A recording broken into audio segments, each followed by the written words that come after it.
Hey guys, so today we're going to be implementing some of these methods that you learned in some of the previous videos, and we're also going to be implementing a new method that we'll use later on that of course I'm going to explain later on as well. But before that, I just want to explain what we're going to be doing in this video.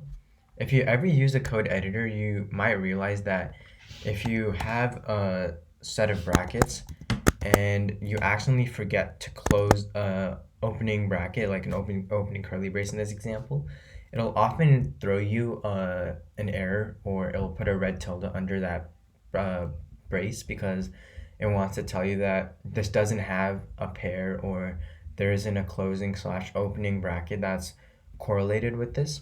And so that shows that it understands that your set of parentheses is not balanced, right? If you add that second closing curly brace, the error is gonna go away, right? Because your computer understands, or the editor understands, that now this set of parentheses is balanced. And so that's a little feature we want to code up, and we're going to be using the stack to implement that. So without further ado, let's start right away. So the first thing I think we can handle for that, it's pretty easy, is if we're given a string parens, we want to make sure that the length of the string is greater than 1. So it can't be 0 or 1, right? Because if it's 0, we'll return false, there's nothing in it. If it's 1, it can't have a second opening or closing brace related to it. So that means it's already false, right? Because there isn't anything correlated with it. So what we'll say is, if len parens is less than or equal to 1, right? If it's 0 or 1, return false right away. Okay, that's easy enough to handle for. We know that it's not going to be balanced because either there's nothing in it, or there's an odd number in there, so it doesn't fit. Now what we can do is we can say we can initialize a new stack, and what we want to do is we want to create a dictionary, and this dictionary is going to be holding the open values, or the opening braces, as the keys, and the closing braces as the values. So first let me initialize it. We want to make the opening values the keys, and the closing values the values. The closing braces the values. Do the same thing for the square brackets, and the same thing for the curly braces. So now for all our keys, we have the opening brackets, sorry. And for our values, we have our closing brackets. And so of course, if we wanted, we could add more stuff. We could do like this greater than and less than. If we want to, you can add a whole bunch of things, but right now we're just going to keep it simple, and we're going to leave it at this. And this is going to help us compare our opening and closing brackets, and make sure that they're correlated with one another, and that they are the pairs that should be together. And so that might sound a little confusing. So what I'm going to do right now, I'll start coding it right now, and hopefully it'll make sense a little later on. So first thing, we want to loop through every parentheses in the string that we're given, right? We want to loop through everything right here. And so what we want to do is we want to handle for if paren is opening, and handle if paren is closing, right? So if paren is in paren dict dot keys,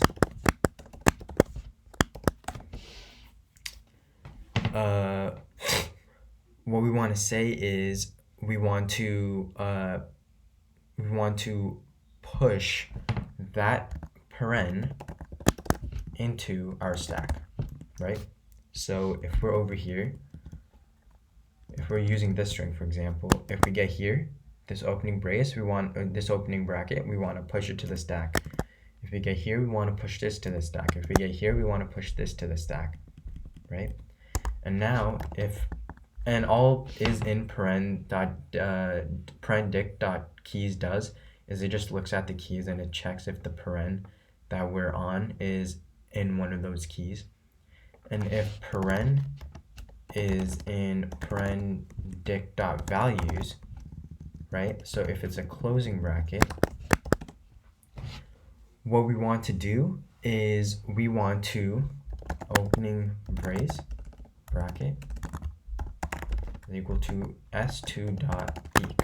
Oh, sorry, this has to be s2.push, right? So I was telling you guys before about this new method. I added a new method here called peak.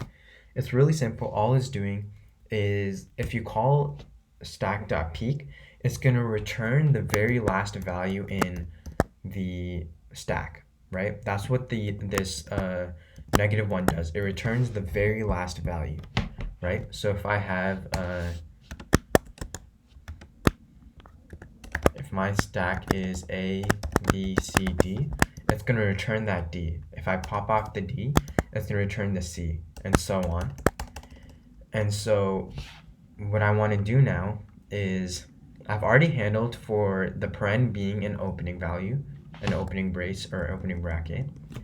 If it's a closing bracket, what I want to do is I want to peak the last added opening bracket, right? Because if I'm over here and I'm on this closing bracket and I call this peak method, it should return this opening bracket right here, right? Hypothetically, if it's balanced, it should. And so what I want to do now is I want to say that if the paren.dict of this open bracket, so what I'm saying is we're over here, right? We call that peak and we supposedly get this opening curly brace back. If the value pair, right, for this key, which is going to be this, if this value pair is equal to the paren, which, like I said before, is the closing parentheses, then we want to, or actually, if it's not equal to paren, we want to return false, right? Because this means that we got to a point where, let's take, so let's take this for example, right? If we're over here, that means so what happens if we're looking at something like this, right? We loop through, we add, and then we get here, right? We look at this closing bracket, we peak the last added item to the stack, which would be this. Since the value pair for this key is equal to this closing bracket, we can get rid of both of these, right? And then we go on to the next one, this little closing square bracket here, right? If the lastly added opening bracket is equal to, if the value pair of the opening bracket is equal to this paren that we're on currently, we can delete them, right? And then once we get to this last one, you'll see that if we look at the lastly added opening bracket, it's not, the value pair for this key is not equal to this closing bracket. So that's how we know it's false. And so what we're doing is, in that case, we're returning false. If they are equal to each other, we want to do s2.pop, right? Because what we're saying is I think we had something like this, right? When we got here, I said we were going to remove it, right? Since the value pair for this key, this recently added item to the stack, the value pair for that is equal to this closing brace, that means we can pop off this opening bracket.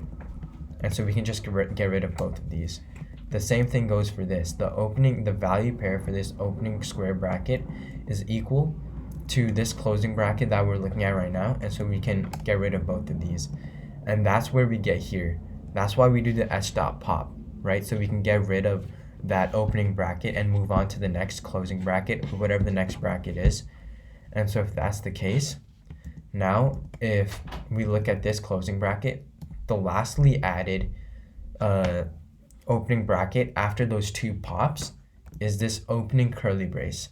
Since the value pair for this opening curly brace is not equal to this closing bracket, we just return false. And we do this and we loop through every single paren in parens, right? And so what happens now is if we loop through every single thing, right? If we loop through every single paren in the parentheses string and we constantly pop off, we're going to get to a point where the stack is empty. And if that happens, we can just return true, because we never got to a point where the closing bracket and the opening bracket were not equal to each other. In that case, which we return false, right? So if that's the case and we loop through everything, we return true. And that's going to be our whole method, right? We just started off by looping through everything. If it was an opening bracket, we added it to the stack. If it was a closing bracket, we looked at the lastly added opening bracket. If the value pair for that key, if the value pair for that opening bracket was equal to that closing bracket that we're looping through right now, then we popped it off. Or other than that, if not, we return false. And once we loop through everything, we just return true. And so if we run our method in here, python 3 stack.py, this should be not is in, just in. If we run this again, we get true, right? And that should work because this opening bracket has a closing bracket here. This opening bracket has a closing bracket here, and this opening bracket has a closing bracket here.